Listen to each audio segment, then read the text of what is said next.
Whaanana Efeso Collins has been remembered as a man who brought the best out of the many square pegs he befriended. Collins died aged 49 at a charity event in Auckland. His wife, Vasafia, told mourners she was an ordinary woman who married an extraordinary man. Laura Tupou was at the service.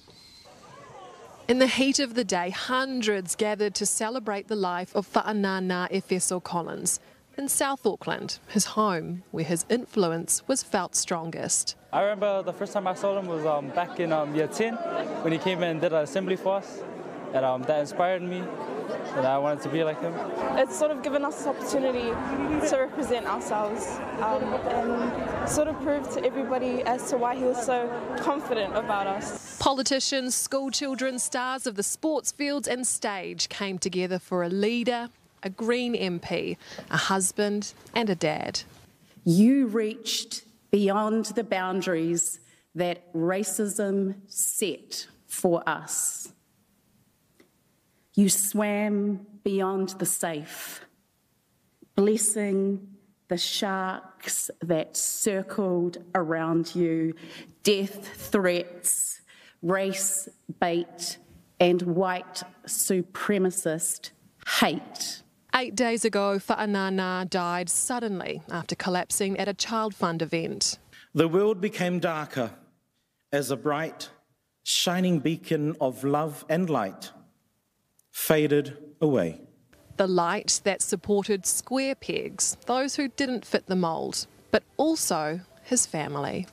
My name is Efeso Collins, and I am an ordinary woman who married an extraordinary man.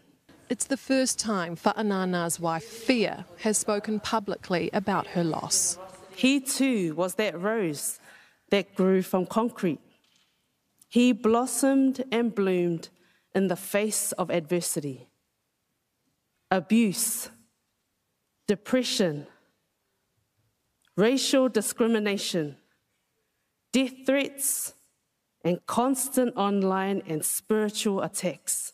And today, people heard it was her strength and leadership that drove Whaanana and her family who will feel the loss the deepest.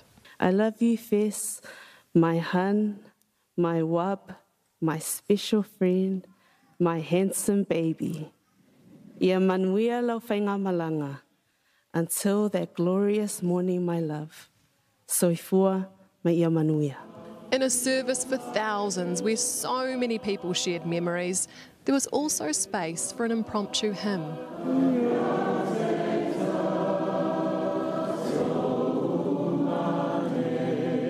For a man of faith, influence and devotion to his communities, and one whose work will be seen in the leadership of tomorrow.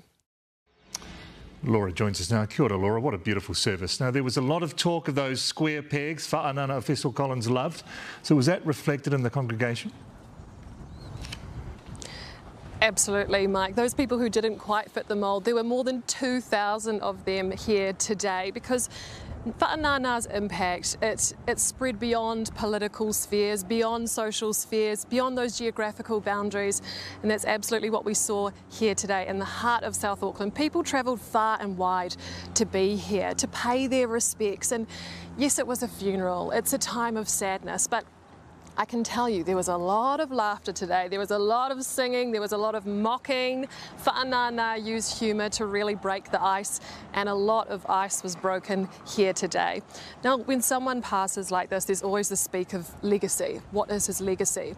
Yes, we know he was a really impactful leader. He made it to Parliament, he was a Green MP. But it's that succession plan that he always spoke about. Who is going to be the leader of the next generation? And I can tell you there were so many leaders in the room here today, and that's who we have to keep an eye out for in the future. Laura, tēnā koe.